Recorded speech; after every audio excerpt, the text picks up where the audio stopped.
Según INEI, la población económicamente activa en el Perú en el presente año es 17.064.000 habitantes aproximadamente. En ese sentido es que dentro de este grupo humano se dan una serie de relaciones laborales en las cuales se suscitan conflictos y ellos a su vez son judicializados, y ello constituye que el Poder Judicial tiene un alto porcentaje de procesos laborales, incluso no concluidos, que datan con la legislación anterior de muchos años de tramitación. Sabemos igualmente que con el fin de solucionar ello, el Estado asume que se trata de un conflicto eminentemente social en lo cual se ve o es una expresión de la desigualdad dentro de estas relaciones de poder de empleador y trabajador. Por ello es que se crea y ya en vigencia en muchos distritos judiciales la nueva Ley Procesal de Trabajo, la Ley 29.497, que está en vigencia ya en nuestro distrito judicial, la cual nos ofrece una serie de instituciones nuevas que, acorde con el tiempo que se viene realizando y en la cual ha sido implementada, debemos dar a conocer a la población cuál es la manera y cómo se debe acceder, quiénes son los órganos competentes y fundamentalmente las bondades que nos ofrece esta norma. Nosotros tenemos esta noche como invitado al señor juez superior titular, doctor Javier Reyes Guerra, quien es miembro de la primera sala laboral de la Corte Superior de Justicia de la Libertad, con quien estaremos conversando y presentando a ustedes en el siguiente bloque, luego de los siguientes comerciales.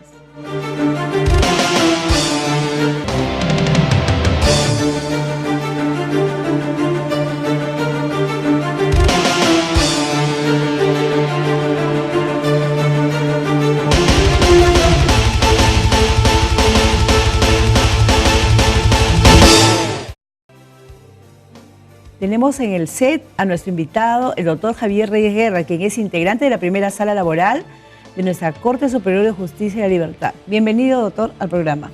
Muchas gracias, doctora, por la invitación. Muy buenas noches también. Gracias. Quisiera que explique al público televidente cuáles son las bondades que presenta la nueva Ley Procesal de Trabajo. Bueno, considero que son tres aspectos importantes que debemos destacar. El primero, la prevalencia de la oralidad. El segundo sería el acceso a la justicia. Y el tercero, como complementario, la utilización o la implementación de la tecnología en el proceso laboral. En cuanto a la prevalencia de la oralidad, lo que debemos destacar es que en los procesos anteriores, en el proceso laboral anterior, como el Código Procesal Civil, ya existía la oralidad desde el momento en que se habían instituido los procesos con audiencias. Sin embargo, era una oralidad distante de la población, una oralidad que no se plasmaba en la realidad.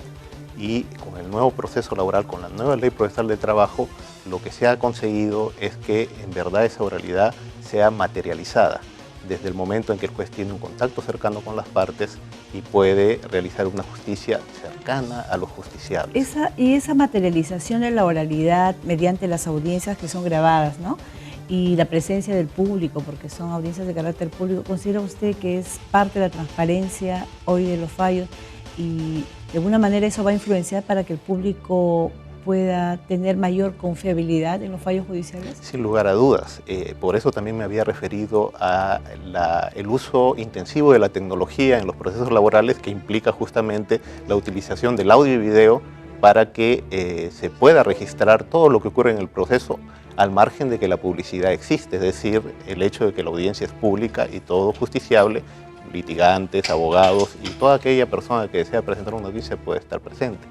Y además el acceso a la justicia implica la transparencia y la posibilidad de que haya un mayor campo, un mayor ámbito de posibilidades para la población de poder reclamar sus derechos ante un órgano jurisdiccional laboral.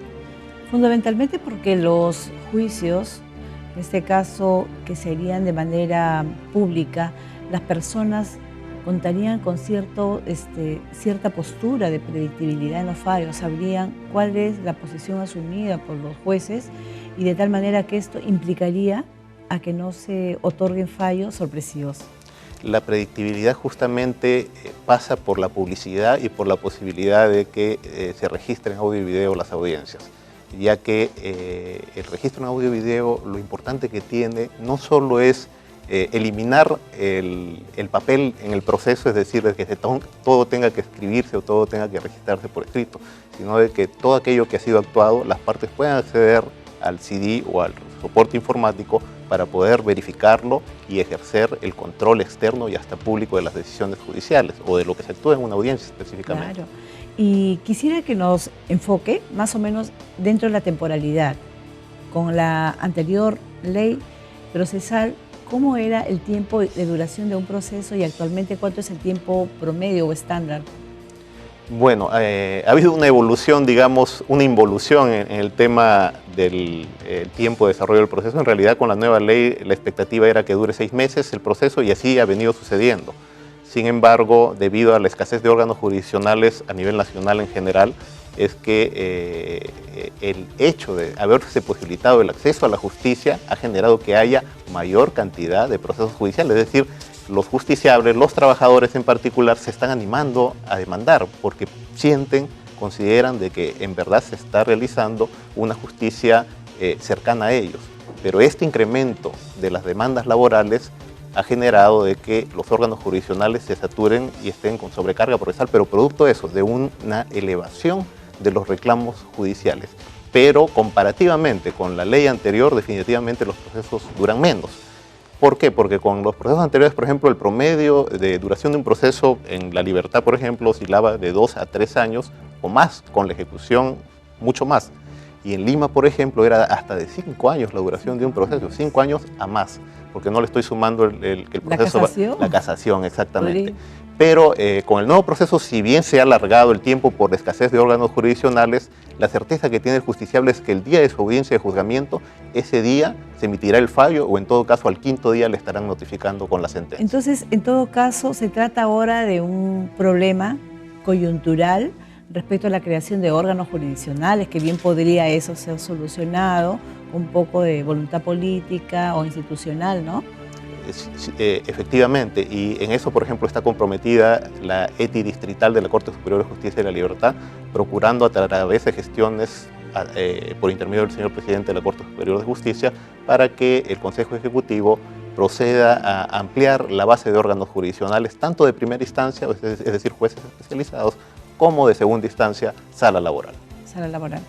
Respecto a las modificaciones que se han hecho, específicamente en el tercer ítem que usted mencionaba, los correos electrónicos, la utilización.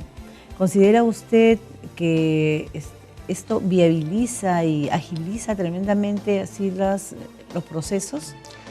Tan es así que lo viabilizan que se ha emitido una ley que ha establecido de que la notificación electrónica debe extenderse a todo órgano jurisdiccional, es decir, ha comprendido los órganos jurisdiccionales civiles inclusive, a tal punto que el Código Procesal Civil también lo ha considerado en la última modificatoria. Es decir, tenemos que la implementación de la notificación electrónica en el proceso laboral en la práctica ha resultado beneficiosa, definitivamente beneficiosa. Pero esto es obligatorio solamente para los domicilios procesales en los cuales interviene abogado. ¿Es exigible, por ejemplo, para demandante o demandado?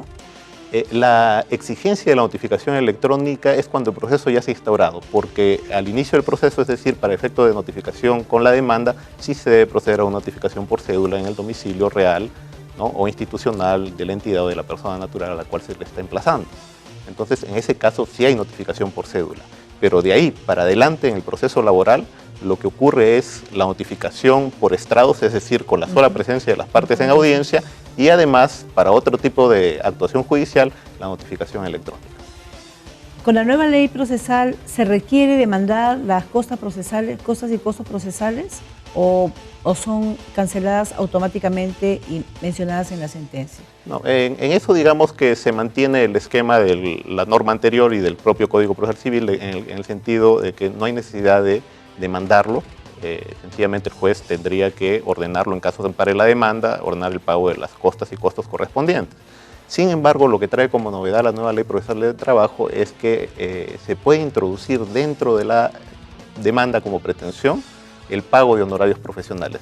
De esta manera, cuando el proceso culmine y si se ordena el pago de honorarios profesionales, a quien le corresponderá cobrar directamente por esos honorarios será el abogado y no se irá al litigante. Y de esta manera se evitan los problemas que a veces se suscitan al final del juicio, en que el litigante cobra los costos, pero no le traslada el pago correspondiente al abogado. Los porcentajes que se señalan, porque también anteriormente tenía que irse a otro proceso, ¿no? Donde el abogado cobraba. Exactamente, eso es lo que se evita justamente introduciendo la pretensión de honorarios dentro del propio proceso laboral. De alguna manera se ordena.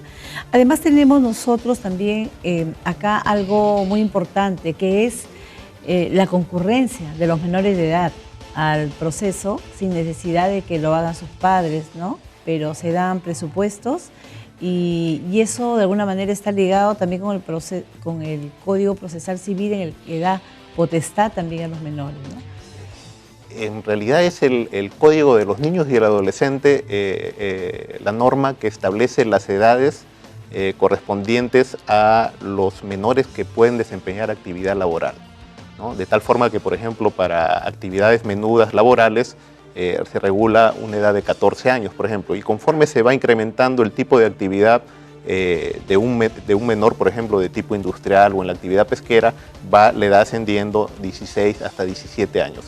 Estos menores que tienen la posibilidad de trabajar porque la ley, el Código del Niño y del Adolescente lo autoriza, así, al momento de ejercer una reclamación al Poder Judicial por el incumplimiento del pago de sus beneficios, no requieren o no necesitan de una representación de sus padres para poder demandar ellos directamente. ¿Qué le parece si analizamos este y otros casos más que se dan excepcionalmente en el siguiente bloque comercial? Nos acompaña para seguir informándoles.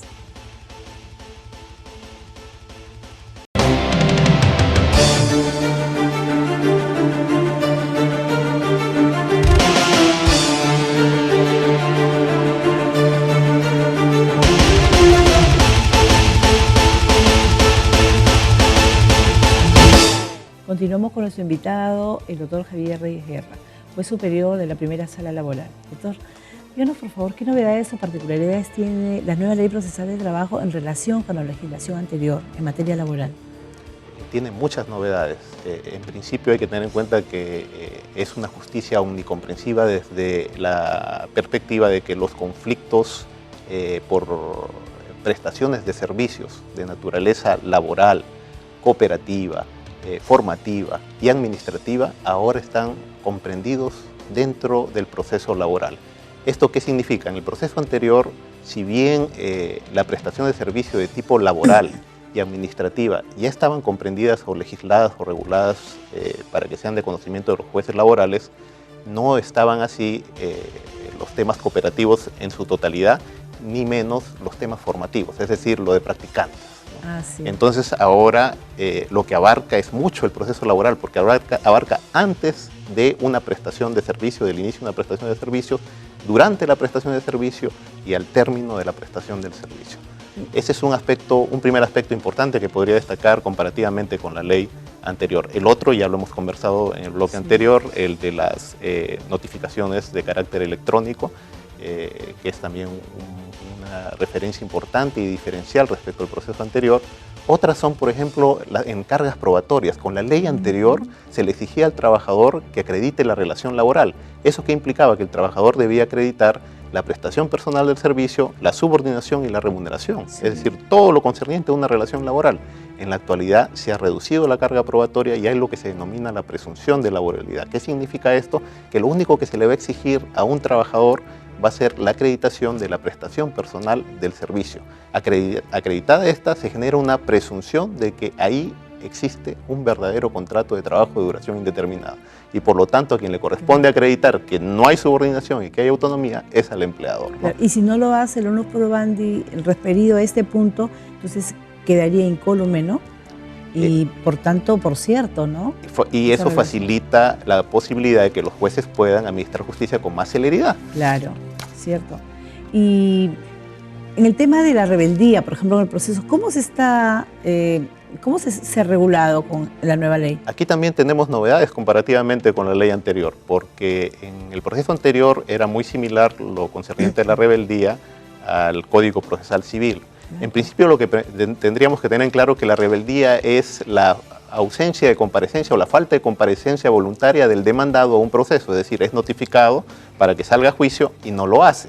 Entonces, eso le acarrea una consecuencia al demandado, que es la situación de rebeldía, que implica tener por cierto los hechos expuestos por el actor en su demanda. Ahora, ¿cuál es la novedad de la nueva ley? Que la rebeldía es automática, es decir, no se requiere una declaración.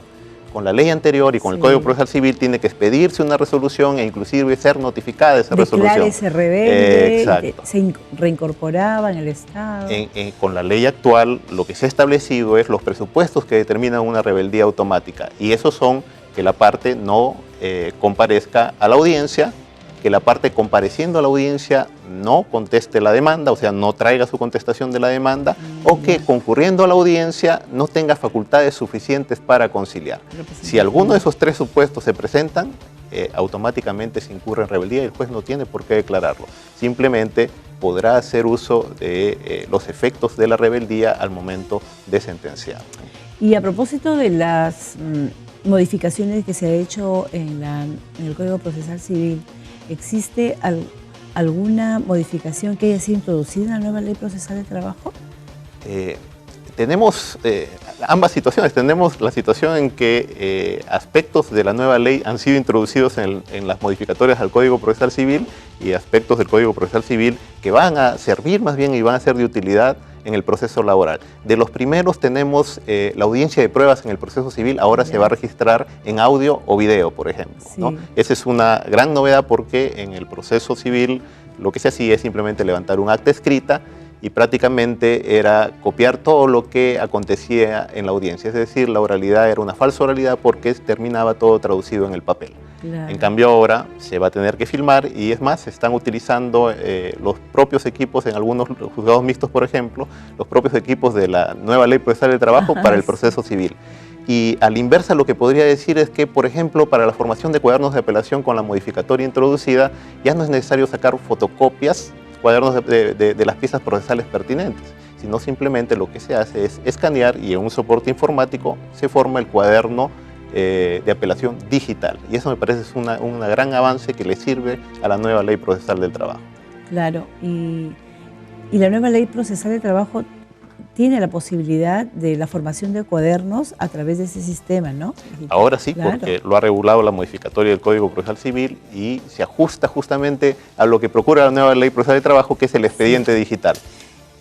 ¿Qué le parece si exponemos a nuestros televidentes respecto a una sentencia que se emite luego de una audiencia? ¿Es posible que un juez laboral dicte una sentencia oral o lo tiene que hacer por escrito? En principio, la Constitución lo que exige es que la sentencia sea motivada y que esa motivación sea por escrito. Entonces, digamos que hay una prohibición constitucional. Pero si nosotros hacemos una interpretación progresiva de la Constitución, lo que la Constitución quería era garantizar que haya un registro. Claro. La filmación, el registro en audio-video ya es un registro igual que el papel. Es una documental. Es una documental, pero la nueva ley, digamos que ha mantenido su alineación al alcance constitucional en el sentido de decir que lo único que debe expresar el juez oralmente es el fallo, pero el contenido íntegro de la sentencia, es decir, la parte expositiva, considerativa y el fallo, o resolutiva, debe expresarse por escrito en la notificación que se hace al 5º día de pronunciado el fallo. Es decir, el juez de primera instancia no puede emitir una sentencia oralmente. Lo único que puede emitir oralmente es el fallo. Más bien en el caso del juez superior, es decir, el juez de revisiones, sí se le permite expresar lacónicamente las razones muy breves y concisas de por qué se está confirmando, revocando, declarando nula una resolución. Digamos de que es una perspectiva ya de avance en el sentido de que el juez superior puede oralmente, digamos, expedir una sentencia, pero no en forma integral, porque el desarrollo extenso de la parte expositiva, considerativa y resolutiva tiene que efectuarse necesariamente por escrito. Y además también esto como base para el juez de primera instancia, para que esta resolución que va a ir, que es la resolución de primera instancia, y pone fin a la primera instancia, cuando se encuentre en segunda instancia o en la sala superior de revisiones, haya mayor factibilidad para poder revisar, vean el colegiado y cuáles han sido los fundamentos, o sea, la agilización también. Claro, o sea, esa sería, podría considerarse una ventaja, pero hay que tener en cuenta que, por ejemplo, el desarrollo de la audiencia en su integridad, que a veces es de 1 hora, hora y media, a veces han dado de hasta de 2 horas, está registrada en audio y video en soporte informático, y el órgano jurisdiccional superior lo que hace es revisar, ¿no?, en su computadora, en pantalla, con sus audífonos, todo el desarrollo de esa audiencia. Es decir, no lee papel, sino visualiza el acto procesal desarrollado. O sea, oralmente sí es factible. Me parece que deberíamos dar un paso hacia adelante, a lo mejor modificar la ley en ese sentido. En Colombia ya se hace así. En Colombia, por ejemplo, los jueces, luego de la audiencia, al concluir nomás, emiten su fallo íntegramente, en todos sus aspectos, expositiva, considerativa y resolutiva. Y ya no tienen necesidad de emitir una resolución escrita. Correcto, ni de efectuar una notificación dentro del 5.º día. ¿Y qué novedades podría usted explicarnos respecto en materia de ejecución de las sentencias? Creo que las más resaltantes y destacables tienen que ver con la casación. La casación, porque la casación no es instancia. No es instancia. Entonces, cuando en segunda instancia se emite la sentencia de vista que confirma o revoca, sobre todo que confirma una sentencia de primera instancia, porque revocándola ordena el pago de una suma de dinero, por ejemplo, ¿no?, la norma dice que tendrá que ejecutarse en forma inmediata, formándose un cuaderno de ejecución que se envía al órgano jurisdiccional de primera instancia. Y el expediente completo sí se envía en casación en caso se haya interpuesto el recurso, pero no se paraliza la ejecución. Es decir, si hay un fallo que tiene que ejecutarse o que tiene que cumplirse, se puede ejecutar en forma inmediata y no tenemos que esperar que el expediente suba a la Corte Suprema y se paralice la posibilidad ¿Puede de alguna manera, por ejemplo, una de las partes otorgar como garantía ciertos...? Sí, es factible. O sea, si la parte quiere evitar la ejecución, obviamente, lo que tiene que hacer es entregar o presentar al juzgado una carta fianza, en la cual, solo para el caso de obligaciones económicas, es decir, obligaciones de hacer, no hay ninguna posibilidad de que eviten la ejecución, pero para obligaciones económicas, obligaciones de dar suma de dinero, tienen que presentar una carta fianza, y no solo por el monto ordenado en la sentencia, sino además proyectando los intereses y los posibles costos a pagar. Claro, hacer una prognosis más o menos de lo que podría estar obligado, ¿no? Exactamente, y solo de esa manera podría evitar que la ejecución se lleve adelante. De esa manera suspendería la ejecución del proceso. Y el otro aspecto importante tiene que ver con la liquidación de los aspectos accesorios de carácter económico, intereses y remuneraciones devengadas. Ahora se le dice a la parte demandante, a la parte vencedora, que presente la misma parte de la liquidación. Se corre traslado a la parte demandada y ésta debe observar presentando una liquidación alternativa. Y con ello el juez resuelve. Es decir, la oficina de pericias no tiene por qué entrar a intervenir como órgano liquidador, como sí sucedía o sucede con la ley anterior. Claro, o sea, solamente las partes. Y, o sea, va a ser una de ellas, va a ser la que va a... Pero, ¿qué pasaría en el caso, por ejemplo, si ambas están erradas? En principio, las partes son las que ajustan los actos de ejecución, claro, ¿no? Si hubiera un error, en todo caso, lo que podría el juez evaluar es si se está afectando derechos irrenunciables del trabajador y nada más. Porque si la parte demandada ha errado y ha otorgado un monto mayor al que debería otorgar, es de mutuo propio que está considerando otorgar un monto mayor.